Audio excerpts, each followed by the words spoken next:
So imagine this. You've just led your people through, decades of war, and you finally won. The fighting is over. Phew. But now? Now comes the really hard part. How in the world do you divide an entire kingdom? This is the huge challenge facing Joshua, and let me tell you, it is an absolute masterclass in leadership. Let's kick things off with this quote from Joshua. Though the Canaanites have iron chariots and are strong, you can drive them out. Now, I want you to just let that sink in for a second.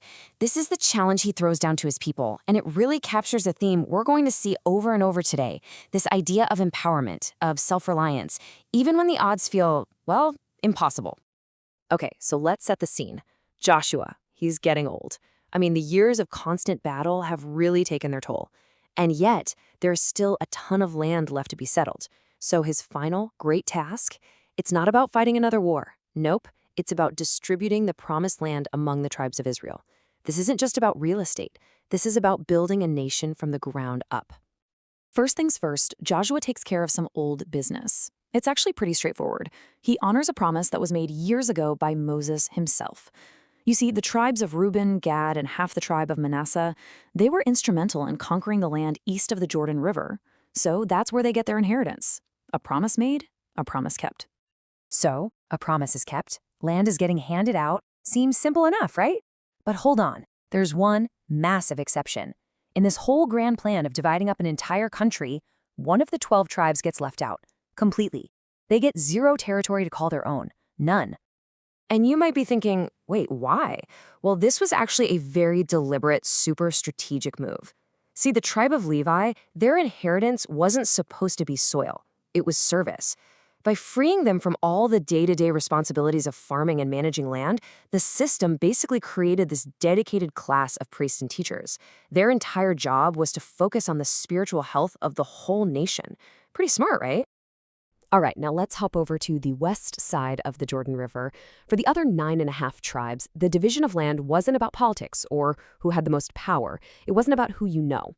Instead, it was all decided by casting lots. Now, this was a process they believed revealed God's will directly, which, ensured the whole thing was divinely guided and totally impartial.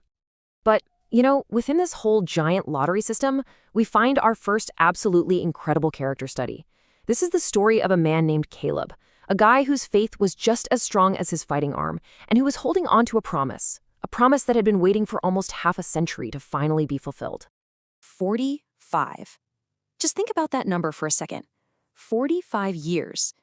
That's how long it's been since Caleb and Joshua first scouted out this land.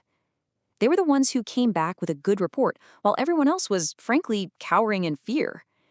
And for all that time, 45 years, he has held on to that promise from God.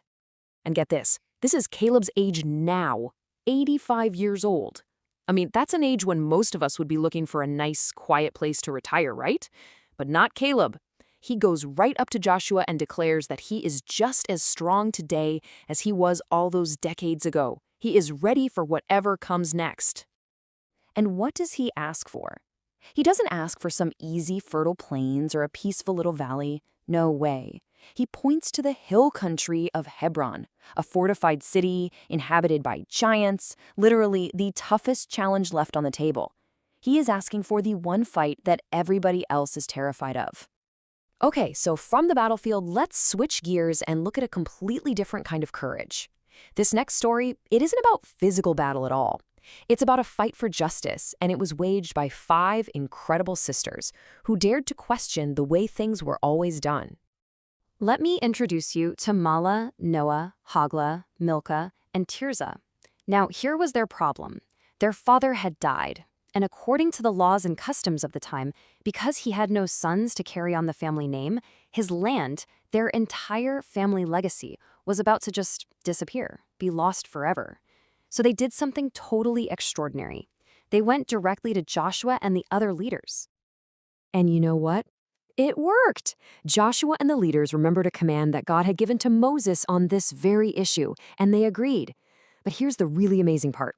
Their courage didn't just win them their family's land back.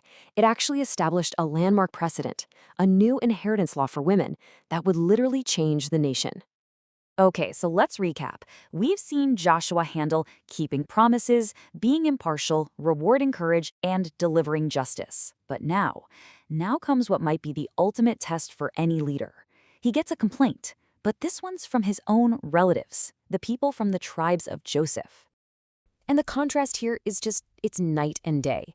Think about it. The 5 sisters came forward because the law had a blind spot. They were looking for simple justice. Joshua's relatives, on the other hand, they came forward because they were just dissatisfied. They were complaining that their piece of the pie was too small for a great people like them. Now, Joshua's response here is just pure leadership genius. He doesn't just give them more land. He doesn't play favorites. No, instead, he flips their complaint right back at them and turns it into a call to action. It's a 3-step move. First, he totally agrees with them. You're right. You are a numerous and powerful people. Then, he points them to an opportunity. See that forested hill country over there? And finally, he throws down the challenge. It can be yours, but you have to clear it. You have to drive out the enemy. He empowers them. So when you put all of these stories together, what you start to see is this incredible model for leadership taking shape. We could even call it the Joshua Standard. And it's really a timeless blueprint for leading in a way that is wise, that's fair, and that is just incredibly effective.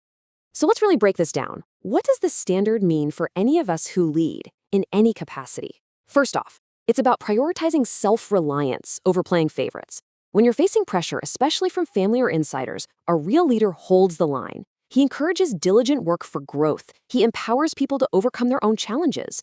You see, Joshua resolves issues with wisdom, not just with handouts. And that unwavering integrity, especially with family, that's the whole game. It's about building people up, not just making them dependent on you. And all of this really leaves us with one final powerful question. Joshua taught his people that a challenge, whether it's a dense forested hill country or an enemy with iron chariots, it isn't an obstacle to run away from. It's an opportunity to be seized. It's a chance to pioneer something new and really make it your own. So the question he leaves for us is this: what forested hill country in your life is just waiting for you to pioneer?